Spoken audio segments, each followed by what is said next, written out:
নমস্কার বন্ধুরা, সুবচনের সাহিত্য সভায় আপনাদের স্বাগত জানাই। আজ আপনাদের কাছে পড়ে শোনাব শীর্ষেন্দু মুখোপাধ্যায় রচিত বাঙালির আমেরিকা দর্শন এই ভ্রমণ কাহিনীর 10ম পর্ব। লেখক বুশকিল জলপ্রপাত দেখতে যাবেন। কোনো জায়গায় পৌঁছানোর আগে সেখানের পথনির্দেশ রাস্তার পাশে সাইনবোর্ডে লেখা থাকে। বুঝতেই পারছেন যে বুশকিল এসে পড়েছে। তারপর হনিমুনারদের জন্য বুশকিল চিহ্নিত জায়গা, কাছাকাছি, তাই নববিবাহিতদের থাকবার ও মধুময় দিবস ও রজনী যাপন করবার ব্যবস্থা রয়েছে। বুশকিল জলপ্রপাতের বেশ কিছু আগেই কয়েকটা বসতিরও ব্যবস্থা শুরু হয়ে গিয়েছে। আমেরিকার কোনো দ্রষ্টব্য স্থানই আপনি দর্শনী ছাড়া দেখতে পারবেন না, আর দর্শনীটা খুব ফেলনাও নয়। গড়পড়তা $5 করে ধরে রাখুন। প্রশ্ন উঠতে পারে, প্রাকৃতিক দৃশ্য দেখব, তার জন্য টিকিট কাটবো কেন মশাই? এ কি থিয়েটার না যাত্রা? সঙ্গত প্রশ্ন, কিন্তু মার্কিন প্রশাসন আপনাকে জবাবদিহি করতে থোড়াই বসে আছে। তাছাড়া পকেটে যাদের ফালতু ডলার নেই তাদের জন্য এদেশ নয়। তবে জবাব একটা অবশ্য আছে, যে কোনো দ্রষ্টব্য স্থানকেই এরা বিস্তর মেহনত এবং পয়সা খরচ করে দ্রষ্টব্যতর করে তোলে। আরও আছে রক্ষণাবেক্ষণের খরচ। এক গাদা মাইনে করা লোক দিয়ে ব্যবস্থা চালু রাখতে হয়। খরচা উঠবে কোত্থেকে? মার্কিন রাস্তায় গাড়ি চালাতে গেলে পদে পদে টোল, ব্রিজ পেরোতে টোল, টানেল পেরোতে টোল। এ হলো টুলো দেশ।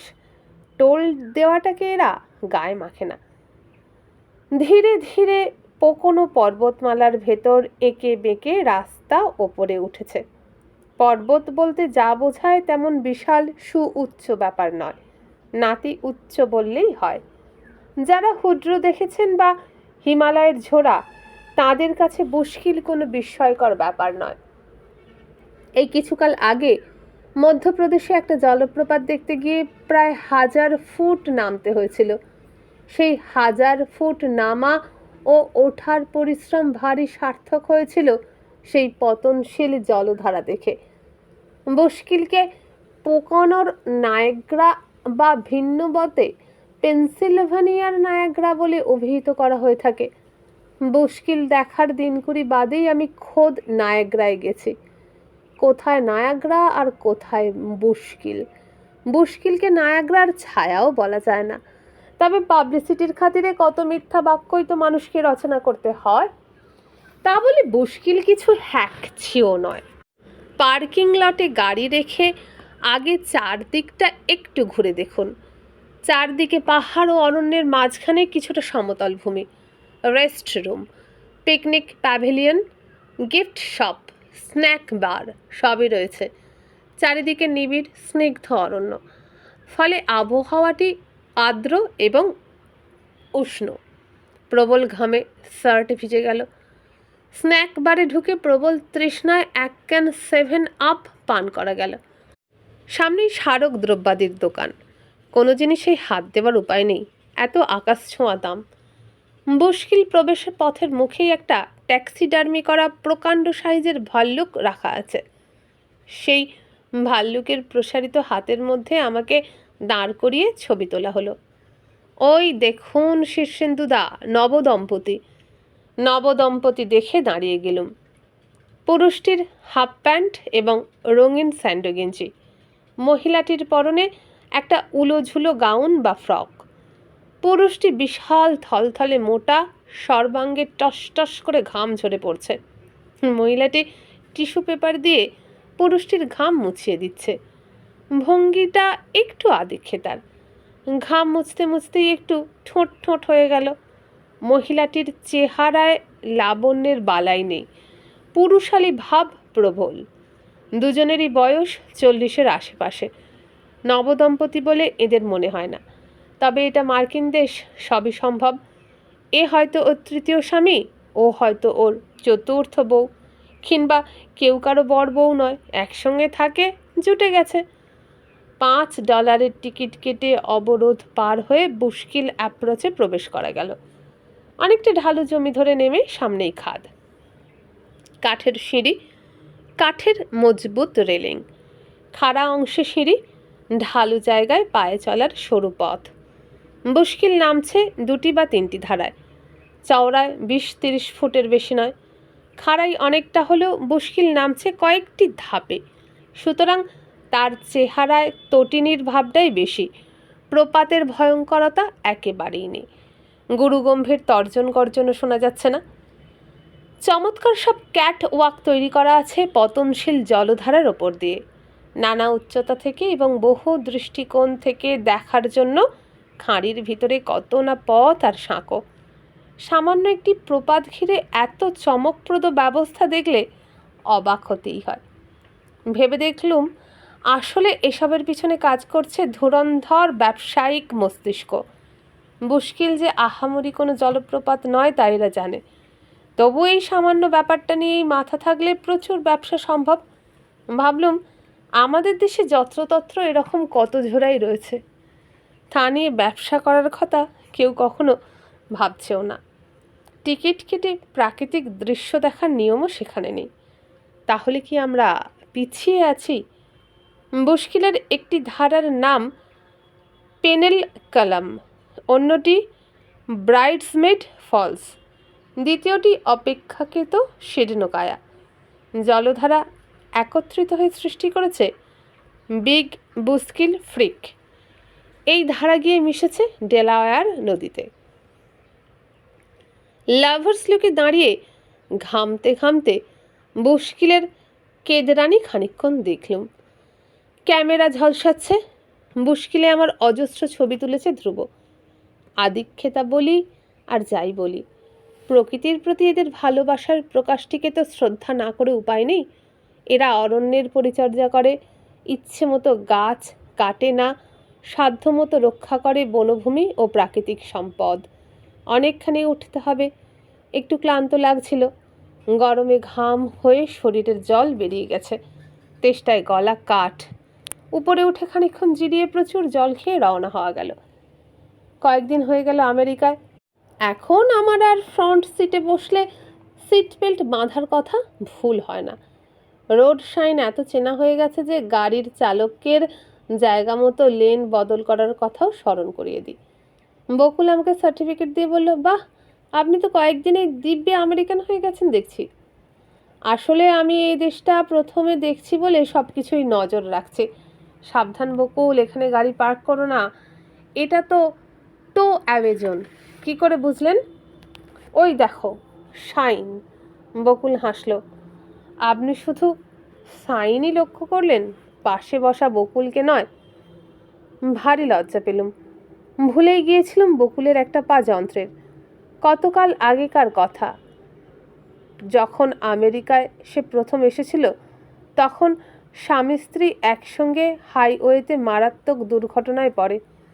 আপ ডাউন রোডের ব্যারিয়ার ভেঙে উল্টো দিক থেকে আসা গাড়ি মুখোমুখি মেরেছিল তাদের গাড়িকে।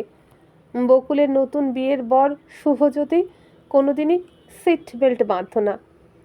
উইন্ডস্ক্রিন ভেঙে তার শরীরটা উড়ে গিয়ে পড়েছিল বনেটের ওপর, ছিন্ন ভিন্ন। বকুল সিট বেল্টের জোরে বেঁচে গেল, তবে মাসখানেক হাসপাতালে জমে মানুষে টানাটানির পর। বকুল সেই দুর্ঘটনার কথা বলতে বলতে ধূসর বর্ণ ধারণ করল। এদেশ বলেই বেঁচে গিয়েছিল বকুল। যেসব জোড়াতাপ্পে দিতে হয়েছিল তার শরীরে, তা ভারতবর্ষে সম্ভব ছিল না। এই দুর্ঘটনায় আরও একজন গেল, সে বকুলের গর্ভের অনাগত সন্তান। তবু সব সর্বনাশের পরও ধ্বংসস্তূপ ঠেলে মানুষ উঠে দাঁড়ায়, বাঁচে। আপনাকে কি একটা উপহার দেওয়া যায় বলুন তো? আমি ম্লান মুখে বললুম, উপহার? হায় বকুল, আমেরিকায় আমি এত গরিব যে ফিরতি উপহার তো দিতে পারবো না। আচ্ছা ছোট লোক তো আপনি, উপহার কি লেনদেনের জিনিস? আমি দিলুম আর সঙ্গে সঙ্গে আপনিও উল্টে দিলেন। ভারী ব্যবসাদারদের মতো কথা বলছেন। ছি!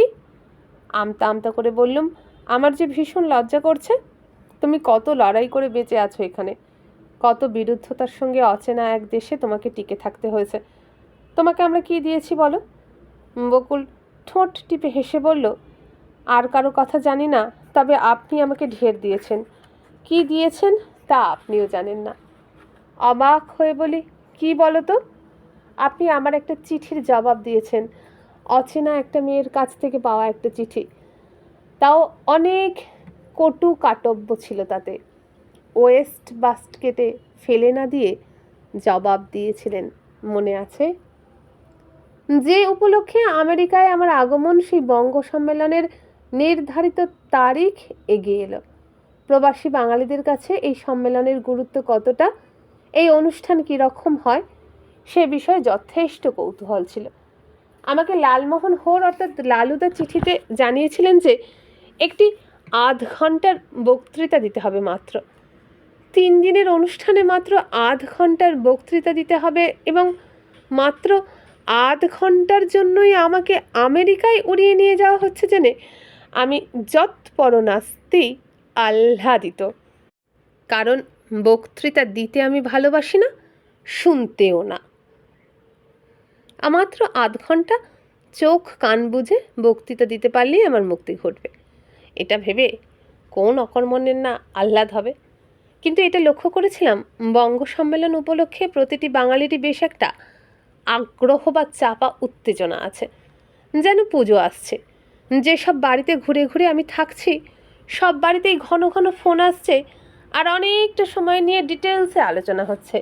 মাঝে মাঝে আমার সঙ্গে কথা বলতেও চাইছেন অনেকে। অনেক অচেনা কণ্ঠস্বরের সঙ্গে কুণ্ঠিত বাক্য বিনিময় করতে হচ্ছে।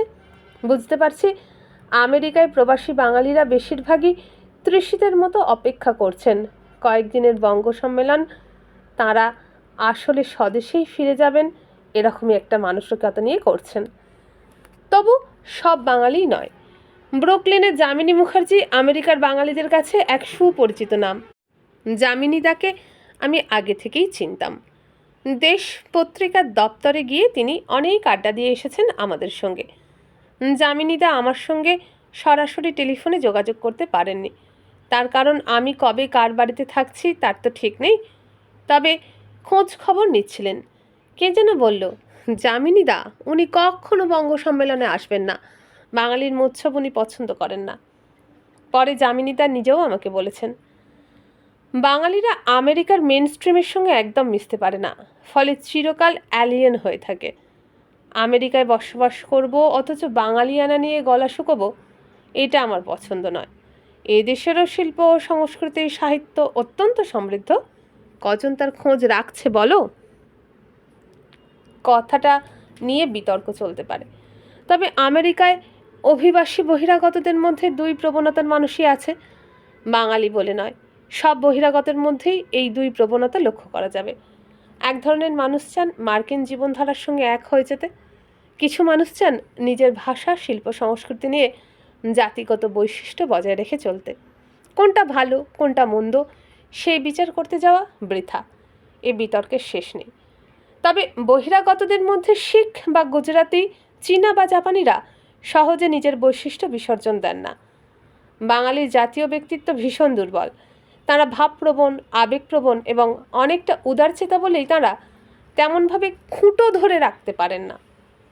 আমেরিকার কথা দূরে থাক, দেখবেন কলকাতায় বসবাসকারী মারোয়ারি বা গুজরাটি 5-7 পুরুষ বাংলায় বসবাস করেও জাতীয় বৈশিষ্ট্য হারায়নি, অথচ এলাহাবাদ, ভোপাল বা ওরকম সব জায়গার প্রবাসী বাঙালিরা 3-4 পুরুষ পরে আর মাতৃভাষায় কথাই বলতে পারে না। একবার বেলগাঁওয়ের সুবিখ্যাত অ্যালুমিনিয়াম কারখানার এক পদস্থ বাঙালির বাড়িতে কয়দিন ছিলাম। তিনি একদিন তার অফিসে গিয়ে সহকর্মী কয়েকজন বাঙালির সঙ্গে আলাপ করিয়ে দিলেন।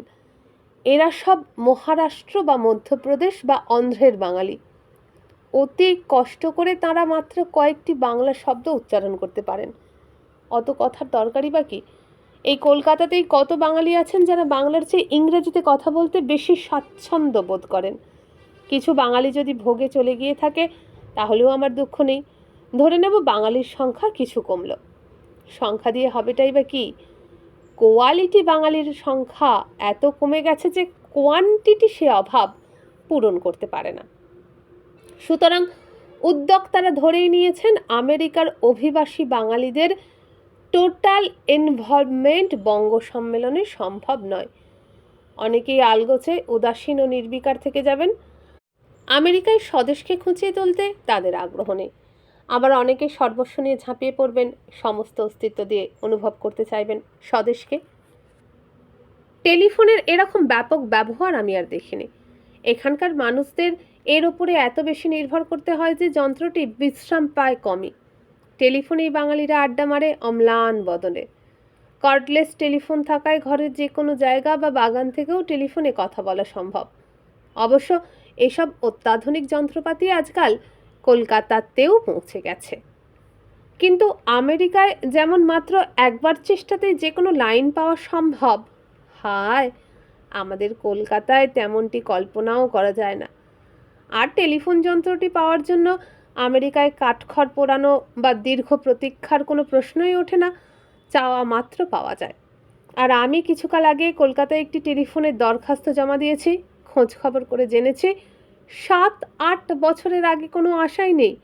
ততদিনে ধরাধামে আমি কোনো কারণে নাও থাকতে পারি, তাহলে একটু দুঃখ থেকে যাবে, এই আর কি। কী আর করা, এই দেশটা তো আর মার্কিন মুলুক হয়ে যায়নি। বলা বাহুল্য, বঙ্গ সম্মেলন শুরু হওয়ার আগেই আমি নিউ ইয়র্ক, নিউ জার্সি এবং পেনসিলভেনিয়ার অনেকটা অঞ্চল ঘুরে ফেলেছি। মাত্র এই কয়দিনে আমার পালে দিব্যি মার্কিন হাওয়া লেগে গেছে। নিজেকে আর নতুন, উজবুক বা আনকোরা লাগছে না। মনে হচ্ছে মার্কিন দেশে আমি স্বচ্ছন্দ ও সাবলীল। রাস্তাঘাটের জটিল ঘাত ঘোঁত বুঝে ফেলেছি। কোথায় কি করতে হবে এবং কি করা উচিত নয় সেই বিষয়ে যথেষ্ট ওয়াকিবহাল হয়ে উঠেছে। বিস্ময়কর কিছু দেখে আর তেমন বিস্মিত হচ্ছে না। সবচেয়ে বড় ভয় ছিল মার্কিন উচ্চারণের এবং অ্যাকসেন্টের, সেই ইংরেজি বুঝে উঠতে পারবো কিনা। কিন্তু পথে ঘাটে দোকানপাটে কথা বলতে বুঝতে তেমন কোনো অসুবিধা হচ্ছে না। হলিউডে আমার এক প্রিয় অভিনেতা আছেন, জেমস স্টুয়ার্ট। দুঃখের বিষয়, বিবিধ ছায়াছবিতে তার উচ্চারণ বুঝতে আমার যথেষ্ট বেগ পেতে হয়। এরকম তোর ইংরেজি বলে বুঝি মার্কিন সাহেবরা, তবে তো হয়ে গেল। অন্যে বাক্য কবে কিন্তু তুমি রবে নিরুত্তর, এরকমটাই দশা হবে নাকি আমার আমেরিকায়? সে ভয় কেটে গেছে। আমেরিকায় যারা আসেন বা যারা বসবাস করেন তারা অনেকে আমার থেকেও খারাপ ইংরেজি জানেন।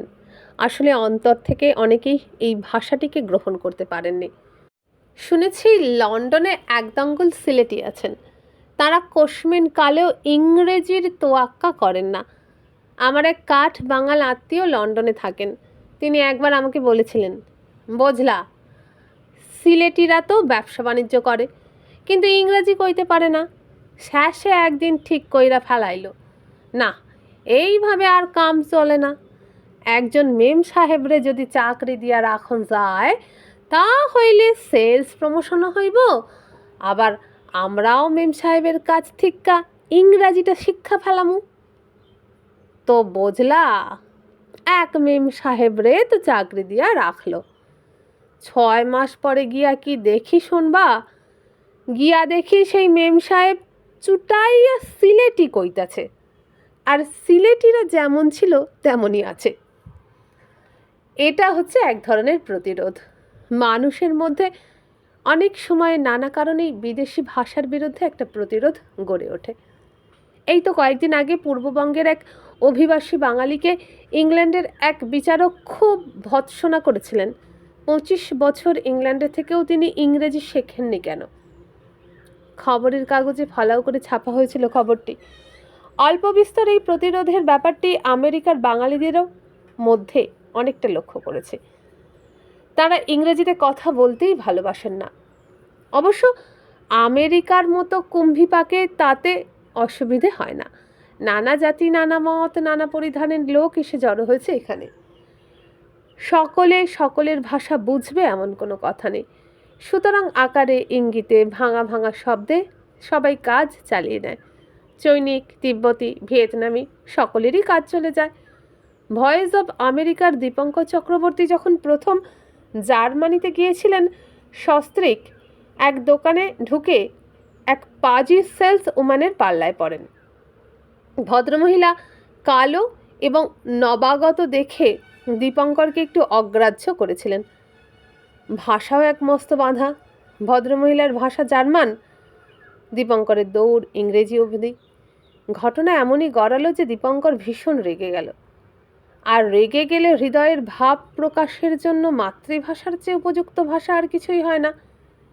সুতরাং দীপঙ্কর একেবারে নিকষি ভেজালহীন বাংলায় তেড়ে গালাগালি দিতে লাগলো। তার এক বর্ণ দোকানের কর্মচারীরা বুঝল না বটে, কিন্তু কাজ হলো। দোকানের মালিক বা ম্যানেজার ছুটে এলেন, সেলস ওম্যানটিকে সরিয়ে নেওয়া হলো এবং অতিশয় বিনয়ের সঙ্গে ক্রয় বিক্রয় সমাধা হলো। এই ঘটনায় সাক্ষ্য দেয় যে ভাষা কোনো বাধা নয়, ভাব প্রকাশ ভাবভঙ্গিতেও হয় এবং বার্তা ঠিকই পৌঁছয়।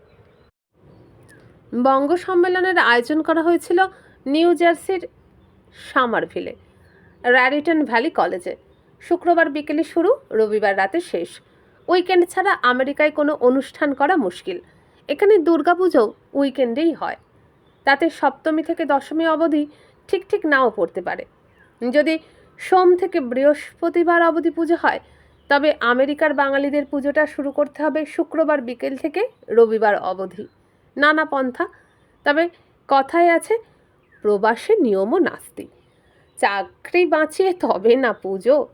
দিনক্ষণ না মানলে কি হয়, ভক্তি ভালোবাসার তো অভাব হয় না। সুতরাং উইকেন্ড ছাড়া কিছুই সম্ভব নয় আমেরিকায়। সাপ্তাহিক দিনে হাড়ভাঙা খাটুনির পর সাহেব বা স্বাস্থ্যবান অন্যান্যরা নানা আমোদ ফুর্তি করে। গড়পড়তা বাঙালির আর সে জোশ থাকে না, তারা নেতিয়ে পড়ে বিকেলে ভোরের ফুলের মতো। শুক্রবার খাওয়া সেরে আমরা যাত্রার প্রস্তুতি নিলাম ভবানী আলোলিকার সঙ্গে। আলোলিকা 1 টিন বিস্কুট, 2 প্যাকেট কিশমিশ, 1 ছড়া কলা, আরও সব শুকনো খাবার আমার ব্যাগে ঢুকিয়ে বললেন, ওখানে আপনার বরাতে প্রথম দিন কী যে জুটবে কে জানে, এগুলো রেখে দিন, কিছু না জুটলে এসব খেয়েই কাটাতে হবে।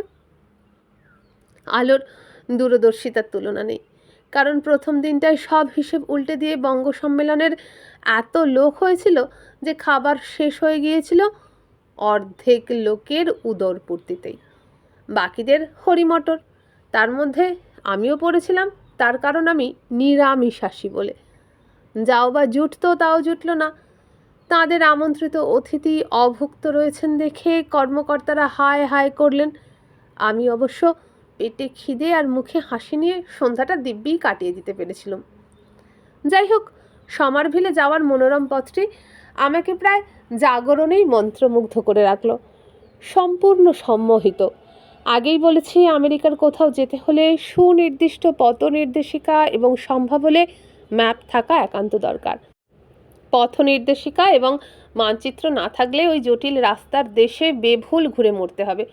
শুধু ঠিকানায় কোথাও পৌঁছানো অতীব কঠিন এবং প্রায় অসম্ভব ব্যাপার। ঠিকানার চেয়ে ফোন নম্বর দেওয়াই ওখানকার রেওয়াজ। কারো বাড়ি যেতে হলে তাকে আগে ফোন করে পথের হদিশ নিতে হয়। প্রত্যক্ষ না দেখলে এই জটিলতার স্বরূপ বোঝা যাবে না। বঙ্গ সম্মেলনের কর্তারাও তাই সমারভিলের হদিশ, পথ নির্দেশিকা এবং মানচিত্র বিলি করেছেন সবাইকে। হোটেল ম্যারিয়ট এবং অন্যান্য হোটেল ও রুমিং হাউসে বিশেষ কনসেশন ডেলিগেটদের থাকার ব্যবস্থা করা হয়েছে। শহর থেকে কলেজ বেশ খানিকটা দূরে, মাইল 20 হবে। আমেরিকায় এ দূরত্ব নস্যি। ভবানী গাড়ি চালাচ্ছে, প্রকাণ্ড ভারী গাড়ি। ভারী গাড়ি বলি খুবই আরামদায়ক। এই গাড়িটি আমার চোখে আদ্যন্ত আধুনিক হলেও আমেরিকার স্ট্যান্ডার্ডে পুরনো মডেল। লজ্জায় এই গাড়িটি এরা ফেলে রাখে, বেশি বের টের করে না। সামনে ভবানীর পাশে বাকেট সিটে আমি, পেছনে আলোলিকা আর তার মেয়ে। ঝঞ্ঝাটহীন রাস্তা বলে এবং এয়ার কন্ডিশনিংয়ের জন্য কাঁচ বন্ধ থাকায় গাড়ির অভ্যন্তর শব্দহীন বলে আড্ডা মারার খুব সুবিধে। মাঝে মাঝে প্রকৃতির সম্মোহন থেকে মুখ ফিরিয়ে কথাবার্তা হাসি মশকরায় যোগ দিচ্ছি, কিন্তু আমার তৃষিত অভ্যন্তর সারাক্ষণ আমেরিকার সব কিছুকে সর্ব ইন্দ্রিয় দিয়ে পান করছে।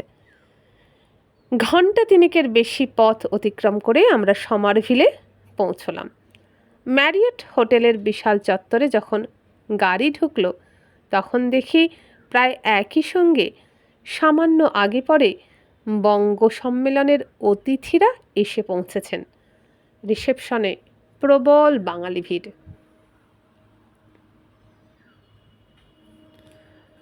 বন্ধুরা, এখানেই শেষ করলাম আজকের 10ম পর্ব। যদি ভালো লাগে আমাকে কমেন্ট করে জানাবেন, ভালো না লাগলেও কমেন্ট করে জানাবেন। ভ্রমণ কাহিনী শুনতে ভালোবাসেন? আমার চ্যানেলেই আছে একটি দুর্দান্ত ভ্রমণ কাহিনী, হে পুরনো তব চরণের কাছে, নবনীতা দেবসেনের। সেটিও শুনে নিতে পারেন চ্যানেলের প্লেলিস্টে গিয়ে। প্লেলিস্টে যাওয়ার উপায় হলো এই ভিডিওর নিচে যে বার রয়েছে সেখানে ক্লিক করলে খুলে যাবে চ্যানেলের হোম পেজে পাবেন প্লেলিস্টে আজ পর্যন্ত যত গল্প আপলোড করেছি সব সুন্দর করে গুছিয়ে রাখা আছে আপনাদেরই জন্য। সেগুলোও শুনুন। যদি ভালো লাগে লাইক করুন, বন্ধুদের সাথে শেয়ার করুন, আর এখনও আমার চ্যানেলটি সাবস্ক্রাইব করে না থাকলে সাবস্ক্রাইব করে পাশে থাকা বেল আইকনটি অন করে দিন, তাতে আমি উৎসাহিত হব। আজকে বিদায় নিলাম, নমস্কার।